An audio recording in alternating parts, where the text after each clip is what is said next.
안녕하세요. 흔들흔들 TV입니다. 주인공보다 더 주인공 같은 검은 수염 티치에게 부여된 아직 정리되지 않은 떡밥에 대한 이야기입니다. 첫 번째, 이영의 비밀. 어둠어둠 열매와 흔들흔들 열매 두 가지의 능력을 손에 얻은 티치입니다. 마르코로 하여금 普通の人間ならば絶対に無理だよい。体の構造が常人と違って異形なんだよい。 티치의 몸은 E형이다. 그래서 이러한 결과를 얻었나 하는 부분과 티치는 잠을 자본 적이 없는 불면증 환자라는 사실이 나온 부분을 통해 티치가 지니고 있는 신체의 E형의 비밀이 두 개의 열매를 손에 넣은 것과 관련이 있는 것일까요? 두 번째, 졸리 로저의 해골 3개. 티치의 몸이 E형이다 라는 것과 연계되는 내용이지 않을까 하는데요. 원피스 3개의 해적기는 선장의 능력이나 신체, 지니고 있는 물건 등을 주로 표현합니다. 과연 티치는 머리가 3개일까요? 인격이 3개일까요? 많은 독자분들이 예상하시는 악마 열매 능력 3가지를 얻게 된다는 떡밥일까요? 그도 아니라면 혹시 티치는 새쌍둥이인데 닌자처럼 분신술을... 세 번째, 티치의 강함. 티치의 전투력은 의외로 매우 우수해 보입니다. 에이스와의 전투에서 주먹으로 에이스를 때리니 에이스는 뇌가 흔들린다며 통증을 호소합니다. 기본 전투력이 된다는 것을 의미하는 것으로 보입니다. 그리고 샹크스의 얼굴의 흉터는 티치로 인해 생긴 것이며 방심하지 않았다는 샹크스의 말로 볼 때에 해적으로서의 싸움에 능한 상당한 실력자일 것으로 보입니다. 그런데 문제는 공격이 날아오면 있는 그대로 데미지를 입습니다. 때리면 맞고 베면 베이고 에이스와 흰수염이 능력을 사용할 때에도 신나게 맞고 생고쿠의 충격파도 정통으로 맞고 루피가 때려도 맞고 잘 때리고 잘 맞고 뭐죠? 네 번째, 검은 수염이라는 이름의 의미. 실존했던 인물 에드워드 티치입니다. 티치는 바로 이 인물이 모델이 된 것인데요. 원피스 세계에서 불리는 닉네임은 졸리 로저처럼 선장의 능력이나 신체, 지니고 있는 물건 등에서 이름이 붙습니다. 그런데 티치의 경우는 많은 분들이 이야기하시는 것처럼 검은 수염의 특징이 없습니다. 2년 뒤에 수염이 많이 자랐으나 수염보다는 그냥 턱털에 가까운 머리카락의 연장 같은 흰 수염처럼 누가 봐도 흰 수염이거나 갈색 수염이나 분홍 수염처럼 신나게 길러서 염색을 하여 특징이 있는 것도 아닙니다. 정상전쟁 끝에서 샹크스는 티치를 부릅니다. どうだティーチ。いや黒ひげ。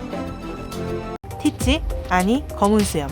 넌 이제 검은 수염으로 해적질을 하니 그렇게 불러주겠노라 라고 하는 흐름상의 말 같은데 전쟁을 종결하고자 하는 의지 충만에 엄근진 포스를 쏟아내는 상황에서 샹크스의 이 말은 어쩐지 전혀 다른 의미가 있을 것으로 보입니다. 다섯 번째, 동료애라고는 전혀 없는 검은 수염 해적단의 선원들. 원년 멤버인 바제스, 반오버, 도크큐, 라피트는 제법 티치를 선장하면서 잘 따릅니다. 그러나 그들을 제외한 임펠다운 난동을 통해 합류시킨 나머지 선원들은 티치 대신에 선장은 자기가 한다고 하는 배짱에 너희들은 준비가 안 되었다며 다그치는 시류의 태도에 뭔가 단합력이라고는 눈을 씻고 찾아봐도 없는 그들을 이끌고 있는 티치의 속내는 무엇일까요? 그런 그들을 자신의 해적단의 선원으로 넣은 이유는 무엇일까요? 여섯 번째, 록스 디 지백의 의지를 이어가는 것이 맞는가? 티치의 행보는 38년 전에 죽은 록스와 많이 닮아 있습니다. 동료의 제로, 목적을 위해 모인 집단, 세계 정부의 과학의 위협적인 존재, 과거 록스가 해적단을 결성한 하치노스 섬을 본거지로 향락을 즐기는 현재, 검은 수염 해적단의 배 이름 샤벨 오브 지백. 티치는 과거 세계 정부에 대적하던 록스의 행보와 많이 흡사한 해적 생활을 이어가고 있습니다. 본 적도 만난 적도 없지만 로저의 진정한 해적왕의 의지를 이어가는 루피처럼 티치 역시 록스가 걸었던 해적의 의지를 이어가게 될까요? 그런데 록스라는 존재를 알고 있기는 한지에 대한 의문이, 티치와 록스의 관계에 의문이 듭니다.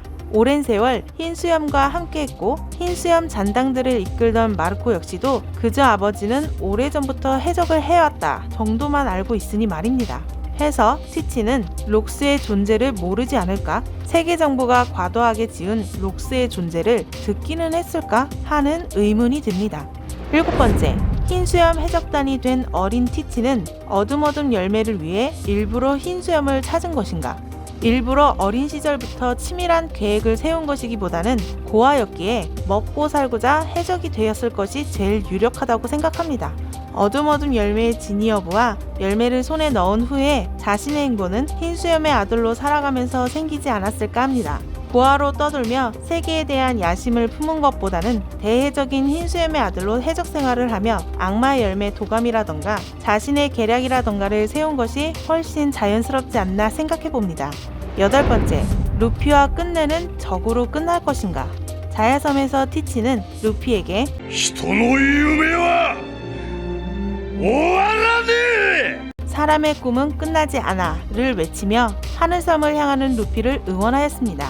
이후 루피의 형인 에이스를 잡아 처형에 이르게 한 티치와 루피는 적이 되었지만 신나게 때리고도 적과 동맹을 맺거나 친구가 되어버리는 루피의 특성상 루피의 꿈을 응원하였던 티치와 결국 적으로서 하나는 패배하게 되는 결말로 정리가 될까요? 9번째, 티치의 꿈은 무엇인가? 오랜 세월 악마의 열매 도감을 통해 어둠어둠 열매를 손에 넣고자 하였습니다. 그 열매를 손에 넣기 위해 동료인 사치를 죽였고 그로 인해 에이스를 분노하게 하였습니다. 그 후 티치는 동료를 모으기 위해 임펠다운에 쳐들어갔고 사용자에 따라 차이가 생길 수는 있겠지만 사실상 대항마가 없는 흰수염의 흔들흔들 열매를 자신이 아버지라 따르던 선장을 죽이며 얻어냈습니다. 정상전쟁 이후 흰수염의 영역을 거의 다 섭렵해버리고 그는 사왕의 자리에 올랐습니다. 대범을 넘어서 무모한 그의 행보이지만 굉장히 치밀하고 비열하며 결국 자신의 목적을 달성하는 티치는 이후 어떤 목적을 가지고 움직이게 될까요? 10번째, 동료 모으기는 과연 끝난 것인가? 대놓고 강한 얼음얼음 열매 능력자이자 전 해군본부 대장을 역임한 쿠장과 협력적 관계로 지내는 것으로 나왔고 잘만 활용한다면 어지간해서는 답이 없는 과거 카이도와 호각으로 싸웠다고 뻥튀기 된 그림자 열매 능력자 게코 모리아에게는 함께 하자는 제안을 한 티치의 모습이 나왔습니다. 구린내 나게 티치와 협력하고 있다고 나온 쿠자는 전혀 다른 목적이 있기에 동료가 되는 것은 다소 무리가 있을 것으로 보입니다. 그리고 워낙 거대 전력이기에 쿠잔을 죽이고 나서 열매를 얻고자 함은 엄청난 리스크가 될 것이기에 치밀한 티치가 섣불리 움직이지는 않을 것입니다. 모리아의 경우는 어떨까요? 모리아는 강함과는 별개로 제법 지조 있는 해적으로 나옵니다.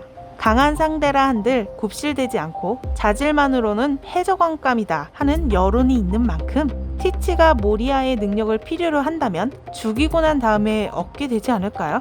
이 둘을 제외하고 티치에게 막강한 존재가 동료로 함께하는 구도가 그려질까요?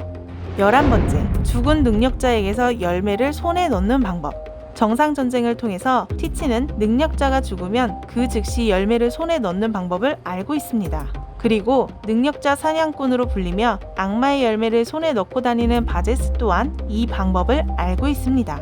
흰수염의 흔들흔들 열매를 손에 넣는 과정에 함께한 검은수염 해적단 선원들 또한 알고 있을 것입니다.